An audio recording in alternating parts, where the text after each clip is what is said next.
Let me ask you a painful question. Why are you exactly where you were last year? You read the books. You watched the podcasts. You bought the courses. You nodded your head at all the right advice. You have consumed gigabytes of wisdom. You have libraries of data stored in your skull. And yet, nothing changed. You are still anxious. You are still broke. You are still stuck.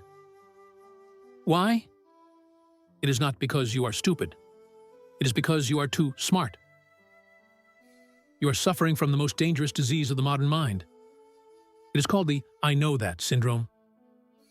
The moment you say, "I know that," your brain shuts down, the ears close, the eyes glaze over, and learning dies.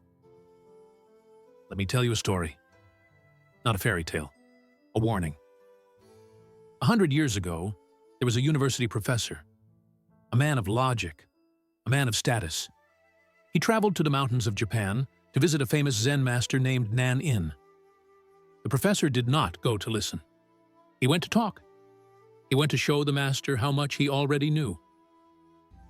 He sat down and began to speak. He talked about philosophy. He talked about science. He talked about his degrees, his papers, his theories. The Zen master sat silently. He just smiled, and he began to pour tea into the professor's cup. The tea rose to the rim, but the master kept pouring. The tea spilled over the edge. It ran across the table. It dripped onto the professor's expensive robes, but the master kept pouring. Finally, the professor jumped up. "Stop! Are you blind? The cup is full! No more will go in!" The master stopped.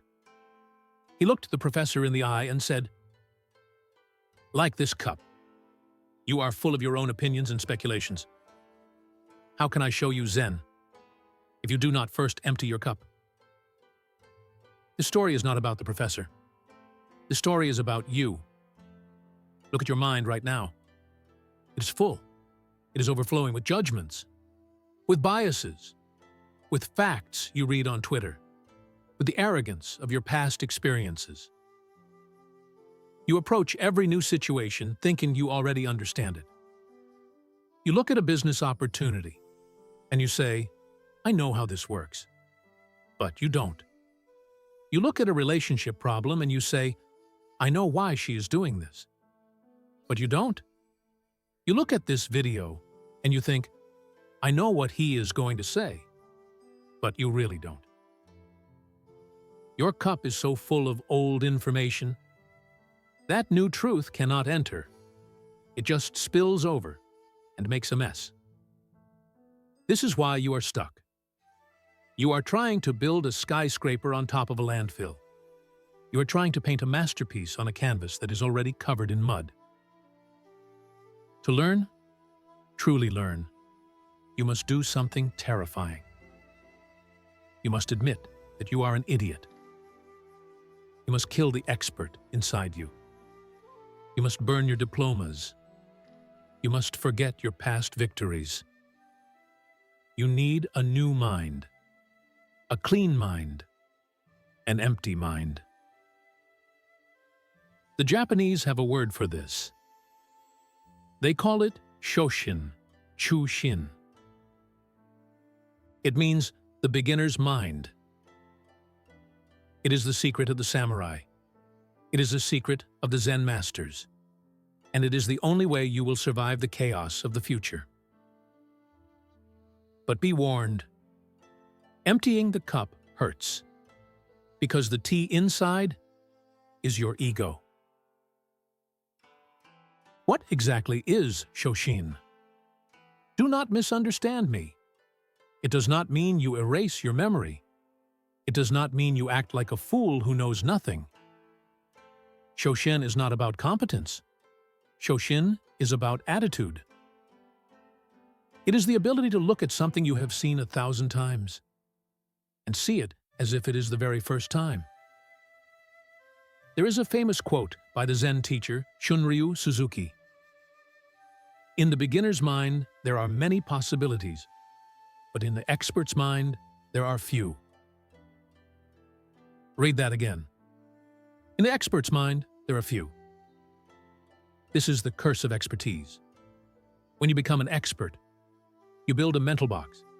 You create patterns. You create shortcuts. Shortcuts are efficient, but shortcuts are blind. The expert looks at the world and says, "This is A, therefore the result must be B." He stops looking for C, D, or E. He stops looking at the nuance. He operates on autopilot. And this is where the danger lives. Look at children. Why do they learn 10 times faster than you? Is their brain better? No.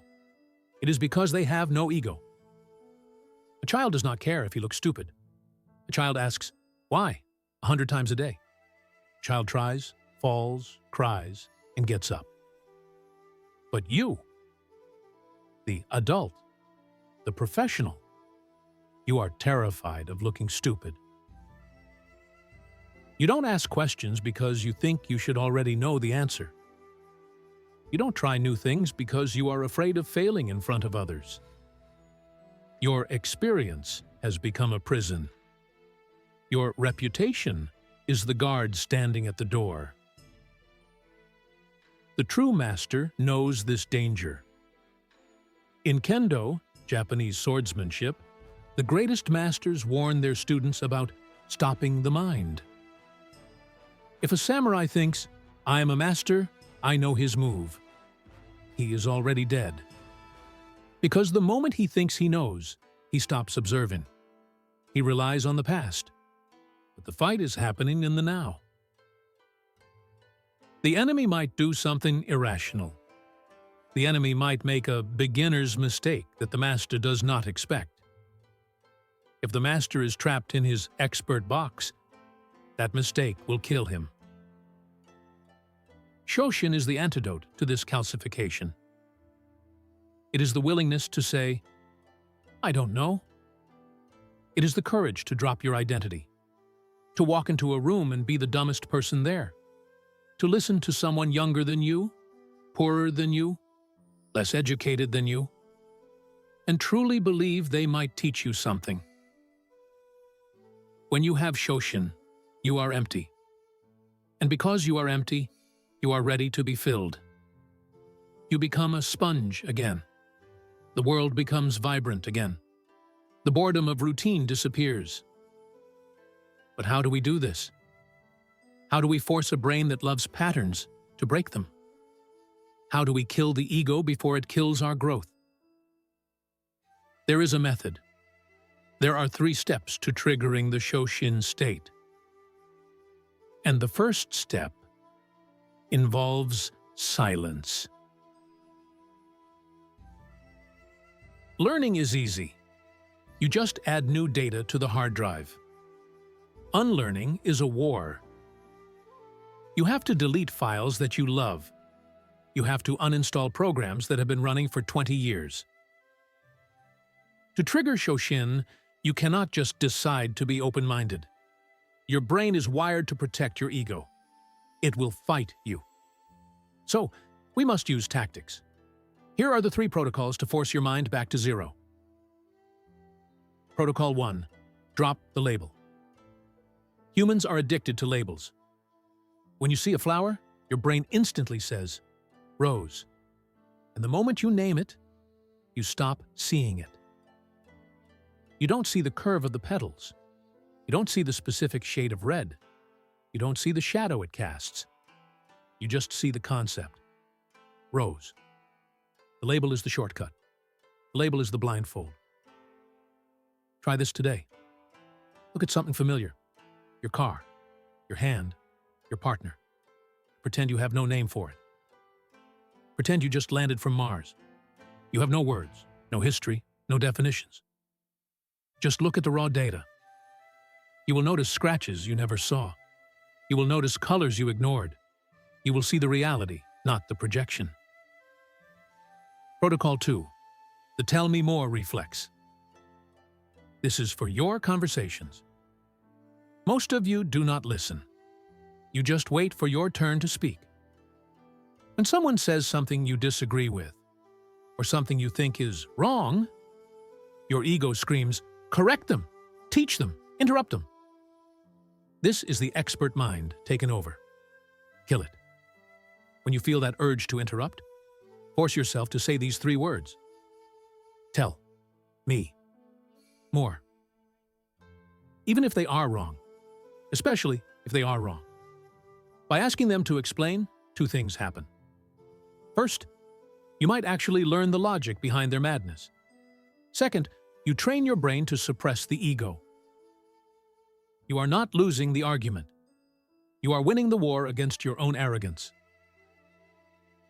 Protocol 3, the beginner's zone. You need to humble yourself, physically. You are comfortable in your job. You are comfortable in your hobbies. You are a big fish in a small pond. You need to go back to being a nobody. Pick a skill you know absolutely nothing about. Brazilian Jiu-Jitsu, painting, coding, a new language. And start. Feel the frustration. Feel the confusion. Feel how stupid your hands feel. That feeling? That discomfort in your stomach? That is neuroplasticity. That is your brain waking up from its coma. When you are an amateur, you are alert. You watch the teacher's every move. You listen to every word. You are desperate for information. That is the state you need to bring back to your real life. Imagine if you brought that white belt mentality to your business. Imagine if you brought that intense curiosity to your marriage. You would not just improve, you would evolve. But there is one final trap. A trap that catches even the smartest people. And if you fall into it, Shoshin will turn into paralysis. You have emptied the cup. You have dropped the labels. You are ready to learn. But here lies the trap. Some people use beginner's mind as an excuse to be weak. They use it as an excuse to be indecisive, to never take action, to constantly ask for permission. I am just a beginner, they say. So they stay in the corner. They stay passive. That is not Shoshin. That is cowardice disguised as philosophy. True Shoshin is not about hesitation. It is about action without assumption.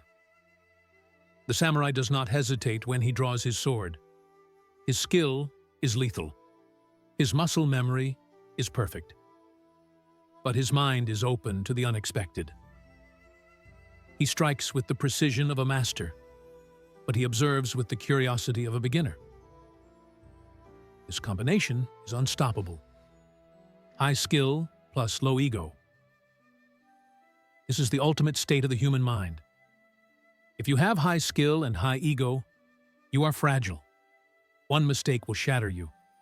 One change in the market will make you obsolete. But if you have high skill and no ego, you are fluid.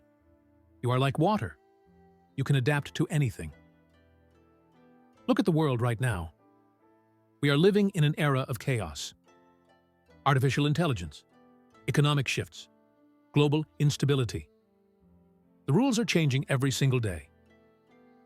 The experts are terrified because their old maps do not match the new territory.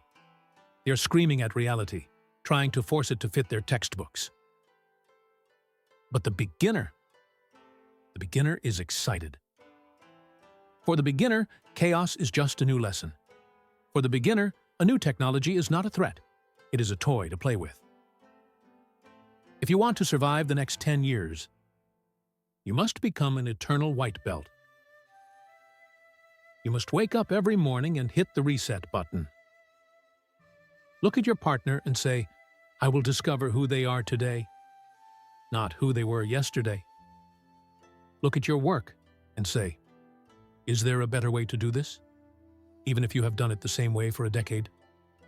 Look at yourself in the mirror and say, I know nothing. This is not an admission of stupidity. It is a declaration of freedom. When you know nothing, anything is possible. So, take your full cup. Pour it out. Mash it on the floor. Let the tea spill. Let the ego die. Walk out that door with empty hands and open eyes. The world is waiting for you to see it. Truly see it. For the first time.